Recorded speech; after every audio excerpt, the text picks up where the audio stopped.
The picture on screen is wrong. The system insists everything's fine, but operators can see it isn't. Nothing breaks, it just stops making sense.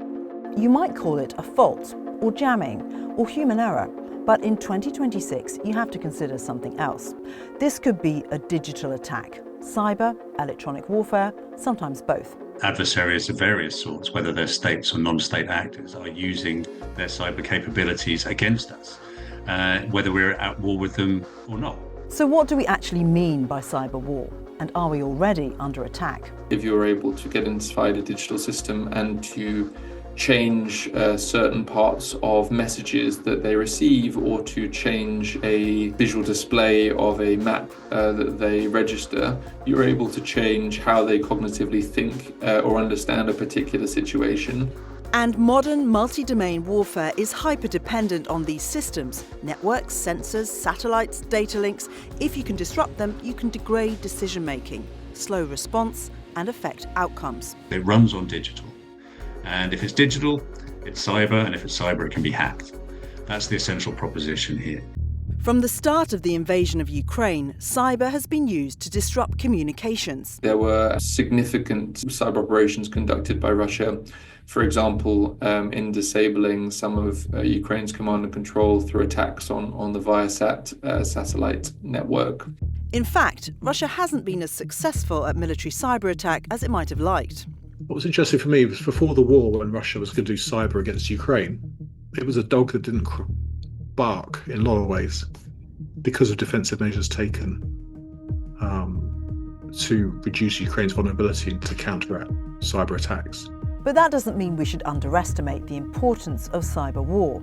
In the UK, the creation of the Cyber and Specialist Operations Command, or CSOC, is an indication of the growing importance of cyber defence.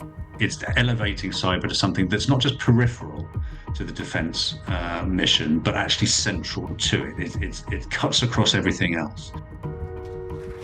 These are the first cyber specialists to graduate under the MOD's Cyber Direct Entry Scheme, a fast-track route designed to bring technical experts straight into defence. The UK also has an offensive cyber capability, but much of this is shrouded in secrecy. And what about cyber attacks which fall short of war but still damage national security?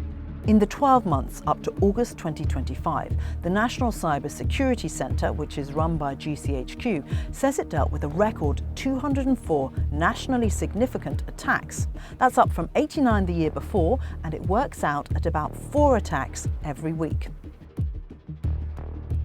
And in the autumn of 2025, attacks on UK household names made headlines. M&S, the Co-op and Jaguar Land Rover were all hit and suffered major outages. The Jaguar Land Rover attack scared the hell out of me.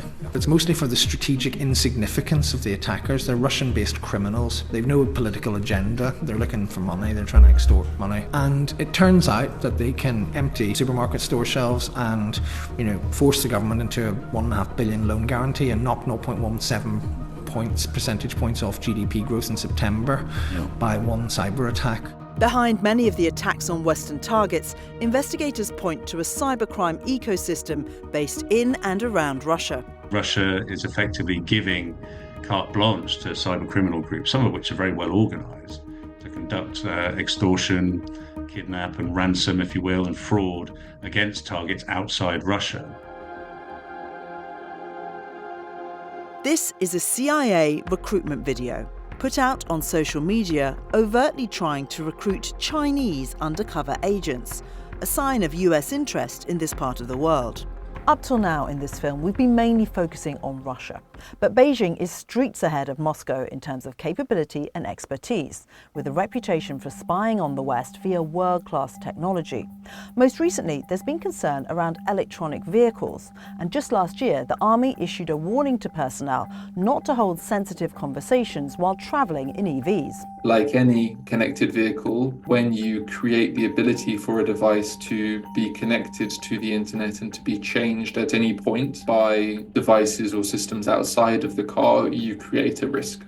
An electric car has huge potential to gather data on where you're driving to, who's travelling with you, listen in on conversations, and basically act like one giant mobile listening device. Is it probable that a country that has so dominated a supply chain for a particular technology will use that for espionage? Yes, we've seen that extensively over the past 20 years or so. And it seems China isn't just interested in gathering information. In 2023, US investigators were shocked to uncover Volt Typhoon, a vast operation led by the People's Liberation Army focused on sabotaging critical national infrastructure.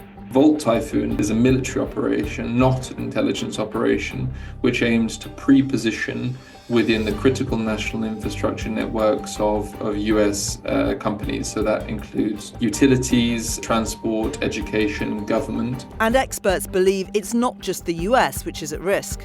Washington and London continue to assess that China has planted, the best way of thinking of them are digital booby traps all over critical infrastructure. And the way I would think about that is 100 Jaguar Land Rovers at the same time. If it were me, and I was implanting malware into a foreign state's critical infrastructure, I would start with things like communications. In case of crisis over Taiwan, I'd be attempting to knock out civilian communications infrastructure. It makes it very difficult for government to communicate with people. It makes people very uncertain and afraid. It undermines trust in government, which is, after all, one of the key objectives of a lot of cyber operations.